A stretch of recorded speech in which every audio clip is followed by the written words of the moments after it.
नमस्कार। देखिए, इस वीडियो में मैं आपको टॉर्जन ऑफ शाफ्ट से रिलेटेड 25 एमसीक्यूज़ कराऊंगा और सोम के बाकी टॉपिक के एमसीक्यू देखने के लिए आप स्ट्रेंथ ऑफ मटेरियल नाम की प्लेलिस्ट को देख सकते हैं। First question, if a circular shaft is subjected to a torque T and bending moment M, then the ratio of maximum bending stress and maximum shear stress is given by। देखिए, यहाँ पर जो maximum bending stress है उसको तो आप उसी तरीके से निकाल सकते हैं जो तरीका मैंने आपको बेंडिंग एंड शेयर स्ट्रेसेस वाली वीडियो में बताया था, यानी बेंडिंग इक्वेशन को यूज़ करके। और शेयर स्ट्रेस की जब बात करेंगे तो उसके लिए हम टॉर्जनल इक्वेशन को यूज़ करेंगे। अब आप इन दोनों को समझिए। जो ऊपर सिग्मा मैक्स लिखा हुआ है उसमें आप देख सकते हैं सामने लिखा हुआ है M/Z। तो ये मैं आपको बेंडिंग इक्वेशन में बता चुका हूँ कि कहाँ से आता है, उस वीडियो को आप देख सकते हैं। वहाँ पर जो Z है वो सर्कुलर सेक्शन के लिए π/32 d³ होता है, तो उसी हिसाब से हमने इसको कर दिया 32/M और πd³। और अब बात करते हैं शेयर स्ट्रेस की, तो ये निकलता है टॉर्जन इक्वेशन से। ठीक है, शॉर्ट में बता देता हूँ, वैसे इसकी बात आगे कर रखी है मैंने अच्छे से। T/J होता है। अब यहाँ पर हमने τ/r को यूज़ किया है, बीच वाला यहाँ पे हाइड कर दिया है। इसमें बीच में gθ/L भी होता है। तो इसमें जब आप r को इधर भेजेंगे तो r को आप यहाँ चाहे तो इधर भी लिख सकते हैं जब यहाँ से हटाएंगे, और चाहे तो यहाँ नीचे भी लिख सकते हैं। तो ये जो Z/R होता है यही यहाँ पर ZP होता है, पोलर सेक्शन मॉड्यूलस। और जो Z होता है वो पोलर मोमेंट ऑफ इनर्शिया होता है। ठीक है, तो जैसे वहाँ पर ये जो Z होता है ये I/Y होता है, तो यहाँ पर जो ZP है वो Z/R हो जाता है। चलिए, तो यहाँ पर जो है वो सिग्मा मैक्स और टाउ मैक्स हम निकाल लेंगे अलग से, और दोनों को फिर हम इनका रेशियो देखना है तो एक दूसरे के अपॉन में रख देंगे। तो 32M/16T आएगा, क्योंकि πd³ इसमें कैंसिल हो जाएगा, तो फाइनली बचेगा 2M/T। तो ऑप्शन यहाँ पर सी बिल्कुल सही हो जाएगा। The equivalent stiffness of two springs of stiffness S1 and S2 joint in series is given by. तो इक्विवेलेंट स्टिफनेस निकालते हैं हम दोनों केसेस में, जब हम शाफ्ट्स को पैरेलल जोड़ते हैं और जब उनको सीरीज़ में जोड़ते हैं। तो जब सीरीज़ में जोड़ते हैं तो तब ये 1/S1 + 1/S2 की फॉर्म में आता है, और जब पैरेलल जोड़ते हैं तो S1 + S2 की फॉर्म में आता है। ठीक है, यहाँ पर सीरीज़ में पूछा हुआ है, तो सीरीज़ के लिए आप यहाँ पर इसको थोड़ा फर्दर सॉल्व करेंगे, क्योंकि ऑप्शन में कुछ उस तरह से दे रखा है। तो इसको जब आगे सॉल्व करेंगे तो इस तरह से मिल जाएगा LCM लेके, और फिर इसको हम इसका रेसिप्रोकल ले लेंगे। तो ये वाली चीज़ आपको ऑप्शन में दिख जाएगी, S1 S2 upon S1 + S2। जब पैरेलल के लिए पूछा जाए तो इस तरह से हो जाता है। तो ऑप्शन ए यहाँ पर सही हो जाएगा। In a thin cylindrical shell the ratio of longitudinal stress to hoop stress is. अब देखिए, सिलिंड्रिकल सेल में हम दो तरह की स्ट्रेस पढ़ते हैं और दोनों के फॉर्मूले में ज़रा सा फ़र्क होता है। तो लॉन्गिट्यूडनल स्ट्रेस को हम दिखाते हैं सिग्मा L से, और ये हो जाती है PR/2T। इसको हम D की फॉर्म में भी लिख सकते हैं, डाया की फॉर्म में, तब ये 4T हो जाएगा। और जो हुप स्ट्रेस है उसको सिग्मा H से दिखाएंगे और फिर ये PR/T हो जाएगा। इनका रेशियो पूछा हुआ है तो आप देख सकते हैं एक में 2 ज़्यादा है, और किससे किसका पूछा हुआ है ये भी ध्यान रखना है। तो लॉन्गिट्यूडनल टू हुप पूछा हुआ है तो जो 2 है वो नीचे रह जाएगा, 1 ऊपर चला जाएगा, 1/2 हो जाएगा 0.5। ठीक है, कभी कभी ये उल्टा पूछता है। वैसे मैंने एक सवाल आगे ऐड किया है जिसमें इनका दूसरे तरीके से रेशियो पूछा हुआ है। Angle of twist of circular shaft under the action of a torsional moment T is given by. अब यहाँ पर कुछ नहीं है, फॉर्मूला होता है जो उसी को देखना है। तो हमें पता है T/J बराबर होता है gθ/L, और यहाँ पर बोला है कि टॉर्जन T है, बाकी चीज़ें बोली नहीं हैं पर वही हैं जो होती हैं, और एंगल ऑफ ट्विस्ट पूछा गया है।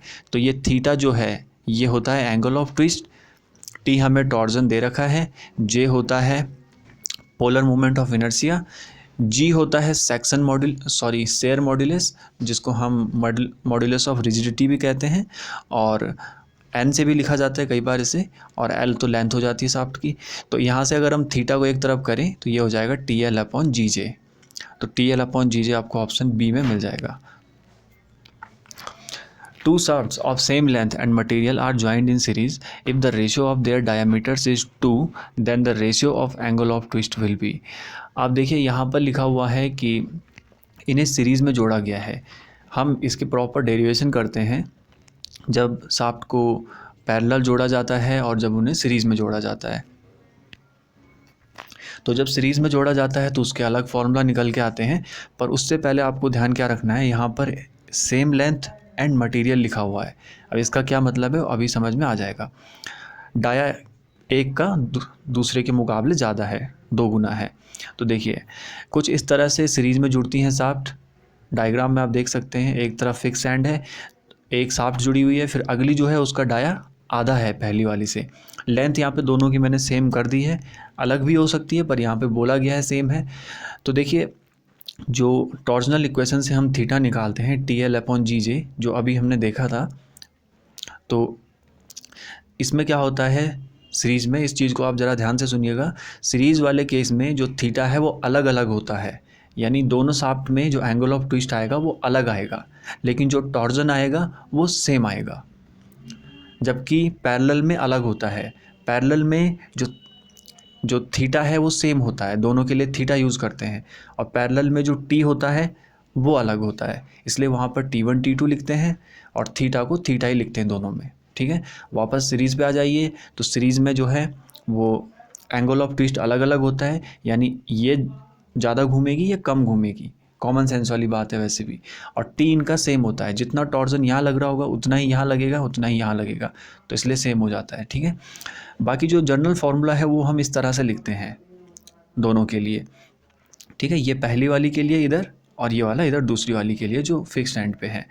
तो इसमें L और जो G है वो हम 1 और 2 की फॉर्म में नहीं लिखेंगे क्योंकि लेंथ भी सेम दे रखी है और मटेरियल भी सेम है. तो मटेरियल सेम होने पे यंग्स मॉडुलस भी सेम हो जाता है और शेयर मॉडुलस भी सेम हो जाता है. तो इनका जब हम रेशियो देखेंगे तो T, L और G ये तीनों चीज़ें कैंसिल आउट हो जाएंगी, बचेगा सिर्फ J1 और J2. और रेसिप्रोकल में है तो उल्टा हो जाएगा, θ1/θ2 हो जाएगा J2/J1. अब J यहाँ पर पोलर मोमेंट ऑफ इनर्शिया है जो कि π/32 d⁴ होता है. ठीक है, ये उसका डबल होता है, जो मोमेंट ऑफ इनर्शिया होता है I उसका डबल होता है, क्योंकि वो π/64 होता है, ये 5/32 हो जाता है. अब यहाँ पर हमें पता है कि जो डाया है वो एक का डबल है सेकंड वाले का, जिसके लिए हम 2 यूज़ कर रहे हैं इस वाले के लिए. तो यहाँ पे 2d⁴ करेंगे, नीचे सिर्फ d⁴ करेंगे, ऊपर 16 आ जाएगा. तो हम कह सकते हैं कि ये जो पहली वाली, एक सेकेंड, ये जो पहली वाली शाफ्ट है जिसके लिए हम θ1 यूज़ कर रहे थे, उसमें जो एंगल ऑफ ट्विस्ट होगा वो दूसरी के मुकाबले 16 गुना होगा, यानी इसके मुकाबले.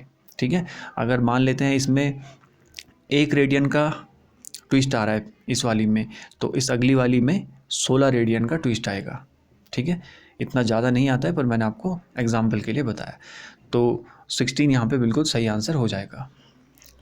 For a hollow shaft of external and internal dia 10 cm and 5 cm respectively, the torsional sectional modulus will approximately. तो हॉलो शाफ्ट के लिए डायरेक्ट फार्मूला यूज़ करते हैं हम सेक्शन मॉड्यूलस का. सीधा फार्मूला देख लीजिए आप. देखिए ZP बराबर हो जाता है π/16 d⁴ minus d⁴ capital minus small, external minus internal, और डिवाइड में आ जाता है D. ठीक है, जो इसका पोलर मूवमेंट होगा वो ऐसा नहीं होता है, वो नॉर्मल हो जाता है. चलिए वो आगे जब आएगा तभी बताऊंगा. तो ये इसका फॉर्मूला होता है हॉलो सर्कुलर शाफ्ट में पोलर सेक्शन मॉड्यूलस का. D यानी कैपिटल D यानी एक्सटर्नल डाया और स्मॉल d यानी इंटरनल डाया. आंसर हमको सेंटीमीटर क्यूब में ही चाहिए था, इनको बदलेंगे नहीं, ऐसे रखेंगे, सॉल्व कर लेंगे तो आ जाएगा 184.07 सेंटीमीटर क्यूब. तो सबसे सही ऑप्शन यहाँ पे A हो जाएगा. विच of the following sections will be best in torsion.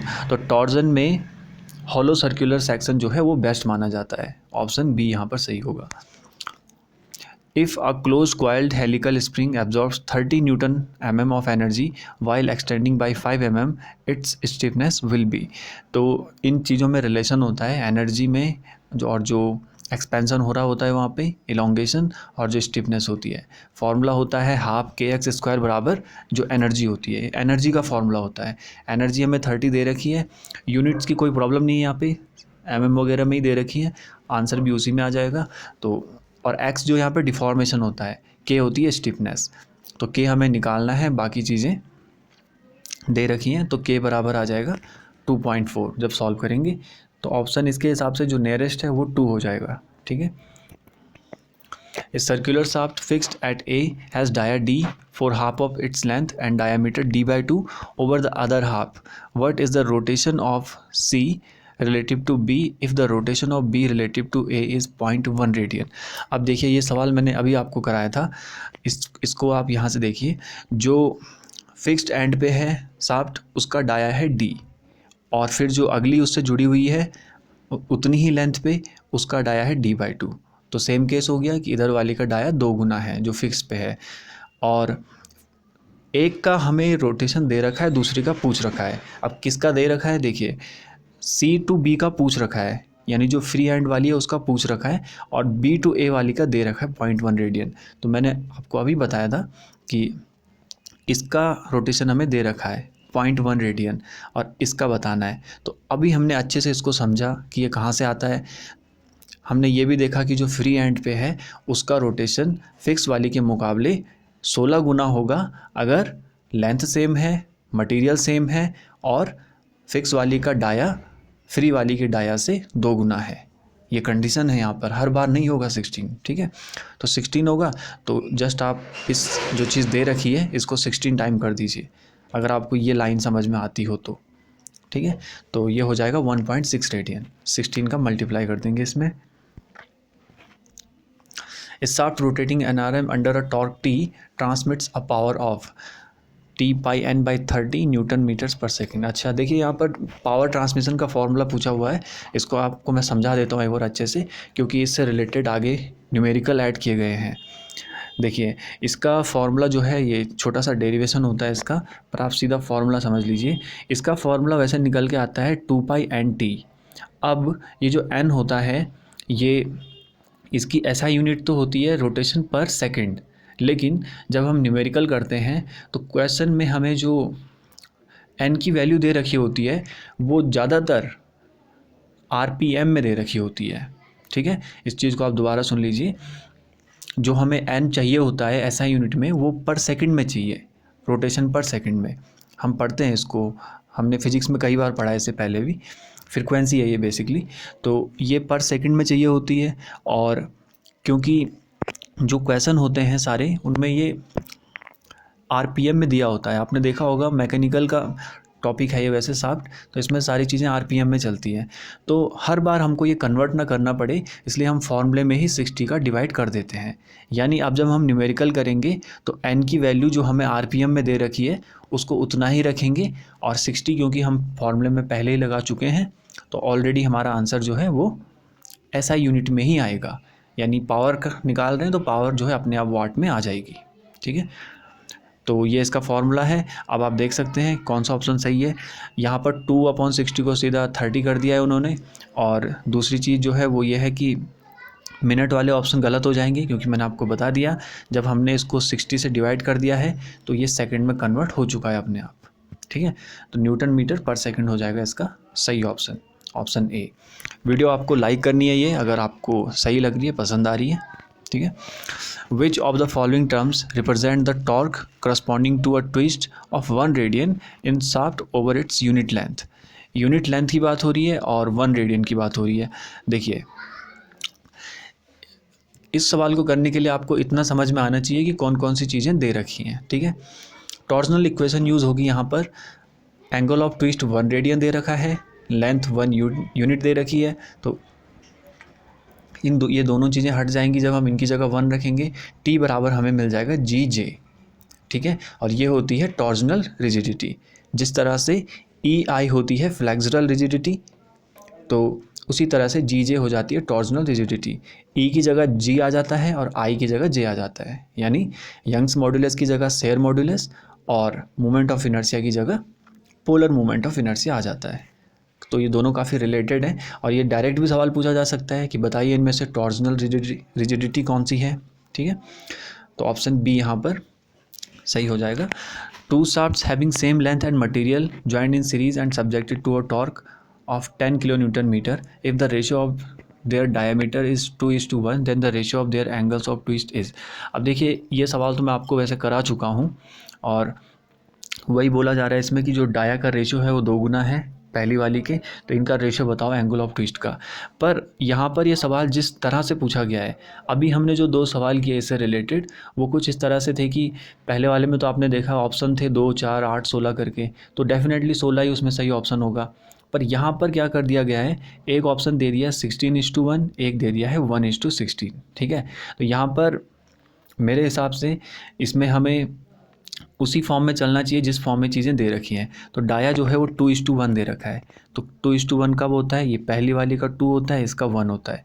तो अगर हम एंगल ऑफ ट्विस्ट का रेशियो इसी का देखें, यानी इसका और इसका देखें, ठीक है, आप समझ रहे हैं सीक्वेंस की बात हो रही है, तो तब उस हिसाब से ये 1:16 आएगा।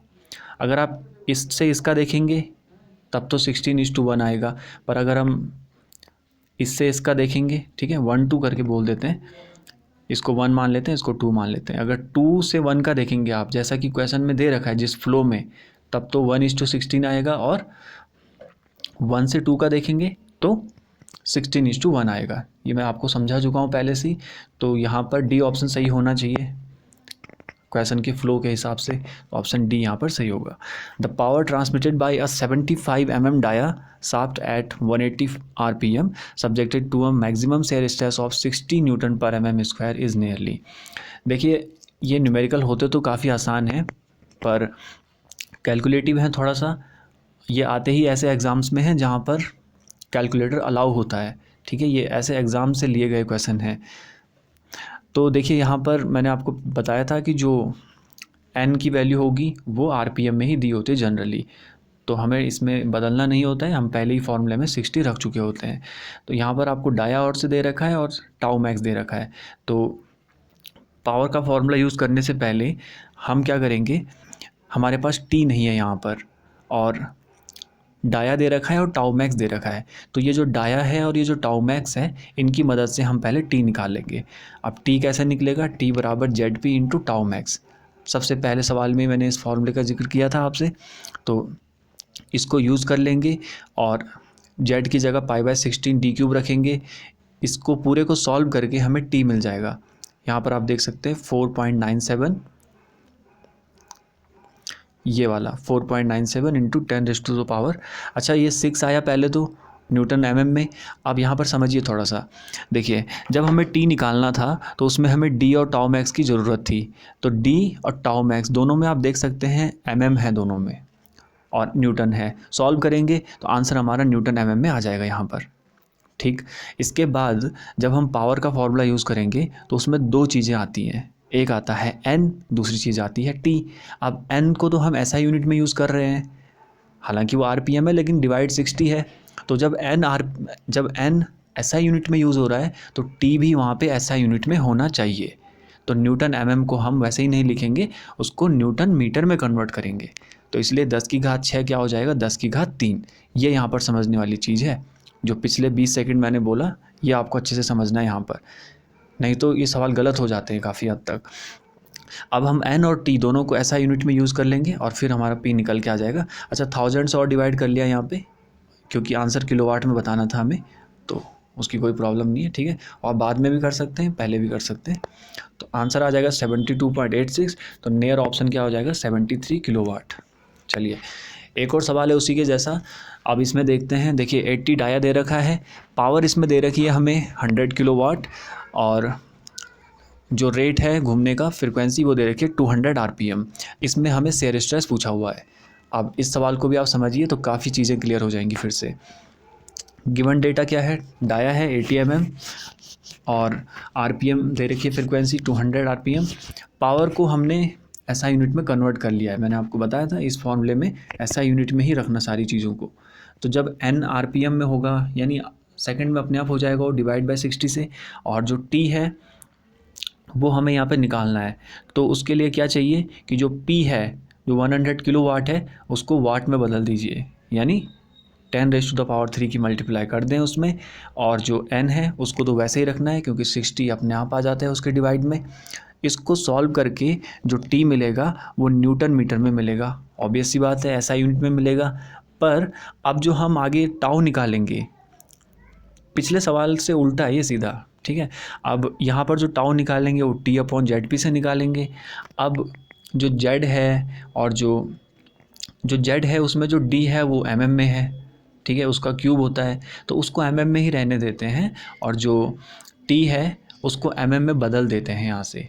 तो अब जो T है वो mm में बदल चुका है, यहाँ पे डाया तो ऑलरेडी mm में दे रखा है, और आंसर भी हमें mm की फॉर्म में ही चाहिए।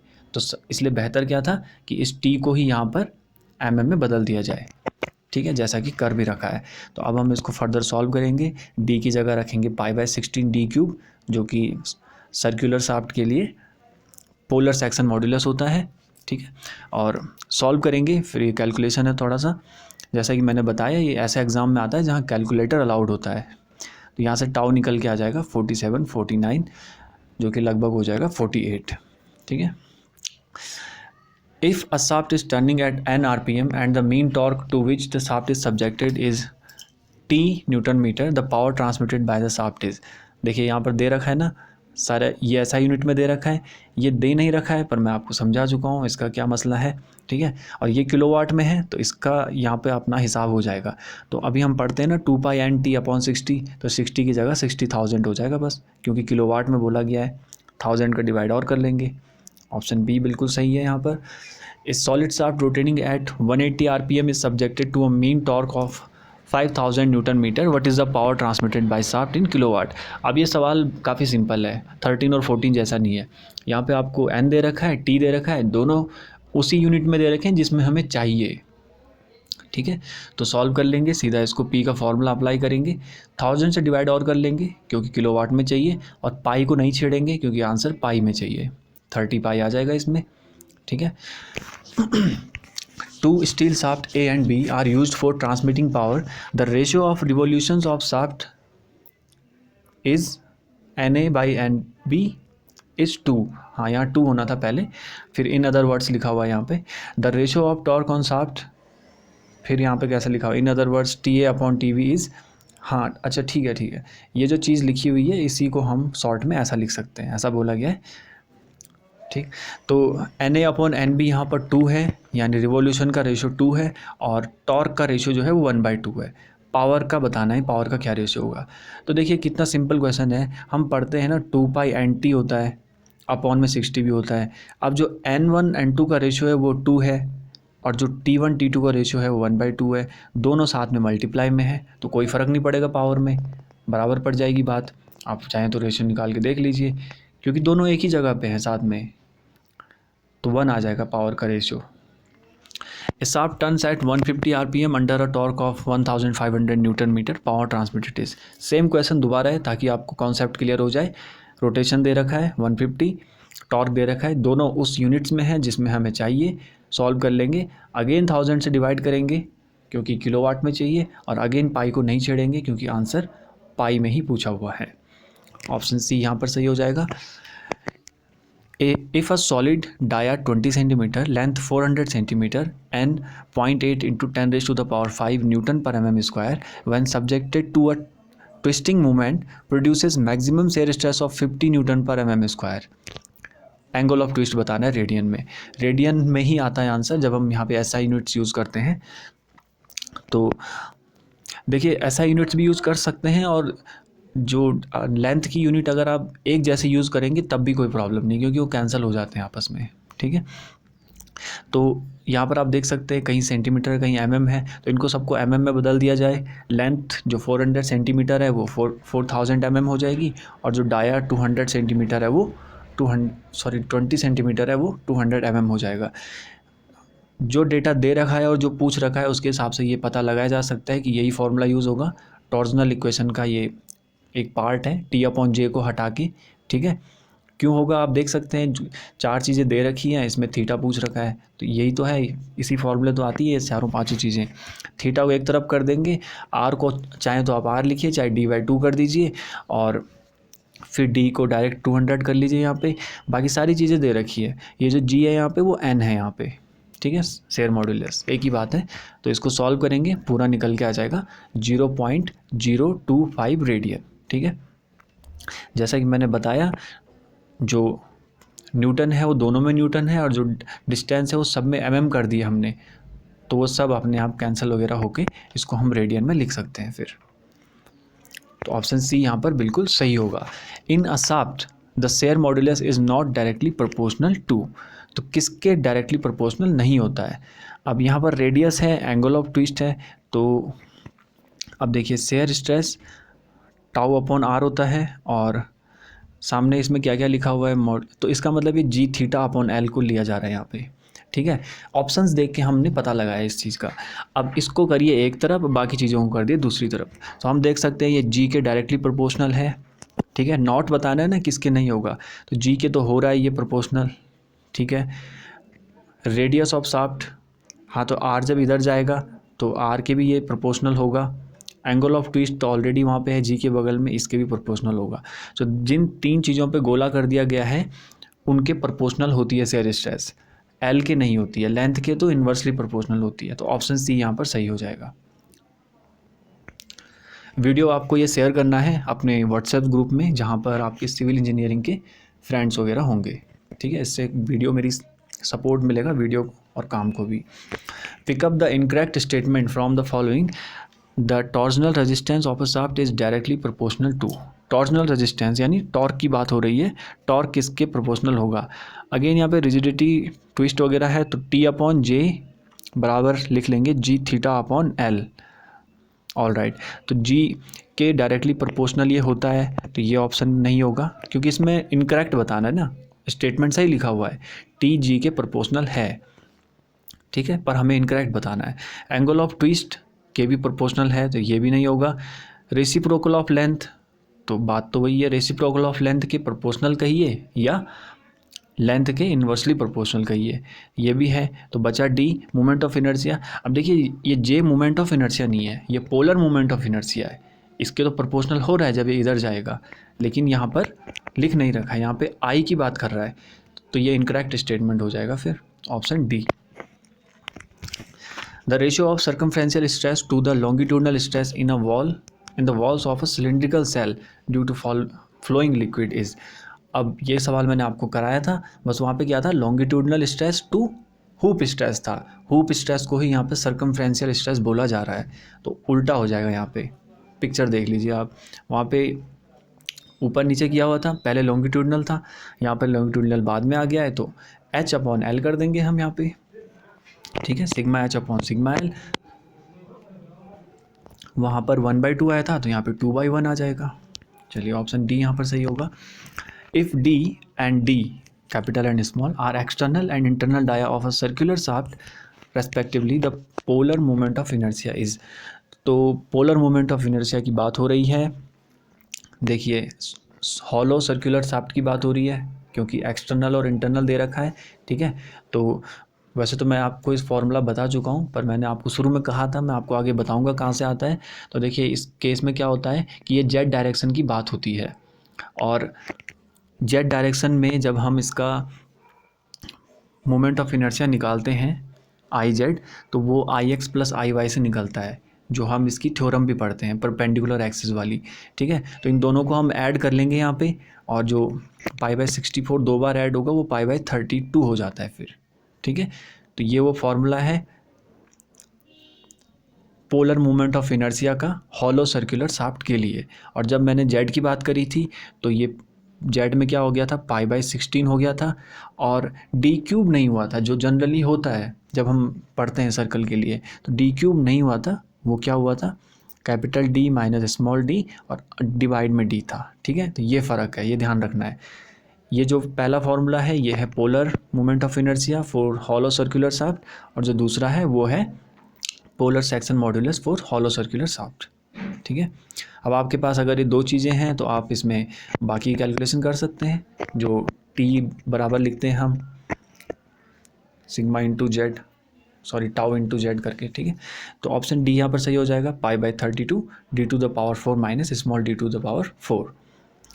A circular shaft of dia D and length L is subjected to a torque T and bending moment M. The ratio of maximum shear stress to bending stress. अब पहले ही सवाल में मैंने आपको ये कराया था, पर वहाँ पे क्या था, bending stress to shear stress था, ठीक है। तो उल्टा हो जाएगा यहाँ पे, अब समझाने की ज़रूरत नहीं है। वहाँ पे 2m/T आया था, यहाँ पर T/2m आ जाएगा, बस। Last question, a open ended thin cylindrical shell subjected to a uniform internal pressure will be subjected to hoop stress only, longitudinal stress only, या बोथ। देखिए बोथ इसका सही आंसर होगा, अभी हमने पढ़ा था। हालांकि कम ज़्यादा आता है, इंटेंसिटी उनकी कम ज़्यादा होती है, पर स्ट्रेसेस दोनों डेवलप होती हैं वहाँ पर, तो ऑप्शन सी यहाँ पर सही हो जाएगा। ये थे आपके 25 MCQs related to torsion of shaft. Video आपको शेयर करनी है एक तो, और दूसरा कमेंट करके अपना फीडबैक देना है, या इस वीडियो में जो कमियां थी वो भी बतानी है। वीडियो देखने के लिए थैंक यू सो मच।